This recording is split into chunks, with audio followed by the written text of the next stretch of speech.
കടുത്ത വേനലിൽ കഴിഞ്ഞ വർഷം ജില്ലയിൽ ഉണ്ടായ ഏലം കൃഷിനാശത്തിൽ അപേക്ഷകർക്കെല്ലാം നഷ്ടപരിഹാരം നൽകണമെന്ന് CPI കട്ടപ്പന മണ്ഡലം കമ്മിറ്റി. 20 സെന്റിനും 2.5 ഏക്കറിനും ഇടയിലുള്ള കർഷകർക്ക് മാത്രമേ നിലവിൽ നഷ്ടപരിഹാരം ലഭിക്കുകയുള്ളൂവെന്ന് കൃഷിവകുപ്പിലെ ചില ഉദ്യോഗസ്ഥരുടെ നിലപാട് മാറ്റണമെന്നും നഷ്ടപരിഹാരം പണമായി തന്നെ കർഷകർക്ക് വിതരണം ചെയ്യണമെന്നും നേതാക്കൾ ആവശ്യപ്പെട്ടു. കഴിഞ്ഞ വർഷത്തെ കടുത്ത വേനലിൽ ആയിരക്കണക്കിന് ഏക്കർ ഏലച്ചെടികൾ കരിഞ്ഞുണങ്ങിയിരുന്നു. ഈ കൃഷിനാശത്തിന് വിധേയമായവരിൽ ചെറുതും വലുതുമായ ആയിരക്കണക്കിന് കർഷകരുണ്ട്. ഇവർ നഷ്ടപരിഹാരത്തിന് അപേക്ഷ നൽകിയിരുന്നെങ്കിലും 20 സെന്റിനും 2.5 ഏക്കറിനും ഇടയിലുള്ള കർഷകർക്ക് മാത്രമേ നിലവിൽ നഷ്ടപരിഹാരം ലഭിക്കുന്നുള്ളൂ എന്നാണ് ലഭിക്കുന്ന വിവരം. കൃഷി വകുപ്പിന്റെ ഈ തീരുമാനത്തിലൂടെ അർഹതപ്പെട്ട ഒട്ടേറെ കർഷകർക്ക് ആനുകൂല്യം നിഷേധിക്കപ്പെടുകയാണ്. ജില്ലയിലെ CPIയുടെയും മറ്റ് ഇടതുപക്ഷ നേതാക്കളുടെയും നിരന്തര ഇടപെടൽ മൂലം കൃഷിവകുപ്പ് മന്ത്രി റോഷി അഗസ്റ്റിനും ഉന്നതതല ഉദ്യോഗസ്ഥരും കൃഷിനാശം സംഭവിച്ച സ്ഥലങ്ങൾ സന്ദർശിച്ചതോടുകൂടിയാണ് നഷ്ടപരിഹാരം നൽകുവാനുള്ള തീരുമാനമുണ്ടായത്. എന്നാൽ നഷ്ടപരിഹാരം കുറച്ച് കർഷകർക്ക് മാത്രമായി പരിമിതപ്പെടുത്തുന്നത് യാതൊരു കാരണവശാലും നീതീകരിക്കുവാൻ കഴിയുകയില്ല.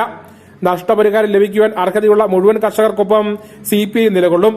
ഇതിനായി സർക്കാർ CPI മണ്ഡലം കമ്മിറ്റി ശക്തമായ സമ്മർദ്ദം ചെലുത്തുമെന്ന് നേതാക്കൾ പറഞ്ഞു. ഇങ്ങനെയാണ് തീരുമാനം എടുത്തിട്ടുള്ളത്. അതിൽ ഇനിയിപ്പോൾ മാറ്റം എന്നുള്ളത് അനായാസമാണ് എന്നാണ് പറഞ്ഞത്. അനായാസമൊന്നുമില്ല, മാറ്റം അനിവാര്യമാണ് എന്ന് ആ കാര്യത്തിൽ ഞാൻ സൂചിപ്പിച്ചിരുന്നു. അത് പാർട്ടിയുടെ അഭിപ്രായമാണ് എന്ന് പറഞ്ഞിരുന്നു. അത് പാർട്ടിയുടെ അഭിപ്രായം എന്ന് പറയുന്നത് ജില്ലയിലെ കൃഷിക്കാരുടെ അഭിപ്രായമാണ്. അല്ല, ഞങ്ങളുടെ പാർട്ടിക്ക് പ്രത്യേകിച്ച് അഭിപ്രായമല്ല. ഞങ്ങൾ എന്ത് ചെയ്താലും അത് ജില്ലയിലെ കൃഷിക്കാരുടെ ആകമാനമുള്ള അഭിപ്രായമാണ്. ആ അഭിപ്രായത്തിൽ ഞങ്ങൾ പറയുന്നു, അപേക്ഷ വെച്ചിട്ടുള്ള മുഴുവൻ ആളുകൾക്കും ആ അർഹതപ്പെട്ടതനുസരിച്ചിട്ടുള്ള തുക പണമായി നൽകുകയും പണമായി അവർക്ക് കൊടുക്കണം എന്നതാണ്. അക്കൗണ്ട് വഴി അതിനാവശ്യമായിട്ടുള്ള ഇൻസ്ട്രക്ഷൻ എല്ലാം നടത്തി റെക്കോർഡുകളെല്ലാം സ്വരൂപിച്ച് കൃഷിഭവനിൽ കാത്തുവച്ചിരിക്കുന്ന സമയത്താണ് 10 കോടി രൂപ അനുവദിച്ചത്. എന്നാൽ അതിനകത്ത് 7.5 കോടി രൂപ അങ്ങനെയും ബാക്കി 2.5 കോടി രൂപ ഈ ചില കമ്പനിക്കാരുടെ കെട്ടിക്കിടക്കുന്ന വളം, ജൈവവളം എന്ന് പറയുന്ന സൂഡോമോണസ് പോലുള്ള ചില ജൈവവളം നല്ലതാണ്. സൂഡോമോണസ് പോലുള്ള ജൈവവളം നമ്മുടെ കൃഷിക്ക് അത്യന്താപേക്ഷിതമാണെന്ന് പറയുമ്പോഴും അത്തരം ജൈവവളം നമ്മളെ കൃഷിക്ക് പ്രയോഗിക്കണം എന്ന സമയം എന്ന് പറയുന്നത് മണ്ണിൽ ജലാംശമുള്ള സമയത്താണ്. ഈ സമയത്ത് പ്രയോഗിക്കേണ്ടതല്ല. അപ്പൊ ഈ സമയത്ത് അത്തരം വളങ്ങളെല്ലാം കൊടുത്ത് കൃഷിക്കാരെ അസ്ഥിരപ്പെടുത്തുന്നതിന് പകരം അത് കൊടുക്കേണ്ടതില്ല, അതുകൂടി പണമായി കൊടുക്കണം എന്ന അഭിപ്രായമാണ് പാർട്ടിക്കുള്ളത്. നഷ്ടപരിഹാരം പണമായി തന്നെ കർഷകർക്ക് വിതരണം ചെയ്യണം.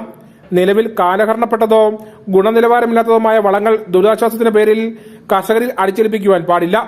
പുനരുദ്ധാരണത്തിനായി സഹായം ലഭിക്കുന്നതിനായി അപേക്ഷാ തീയതി ദീർഘിപ്പിക്കണമെന്നും മുൻപ് അപേക്ഷ സമർപ്പിക്കാൻ കഴിയാത്ത കർഷകർക്ക് കൂടി അപേക്ഷ സമർപ്പിക്കുവാൻ അവസരം നൽകണമെന്നും നേതാക്കൾ ആവശ്യപ്പെട്ടു.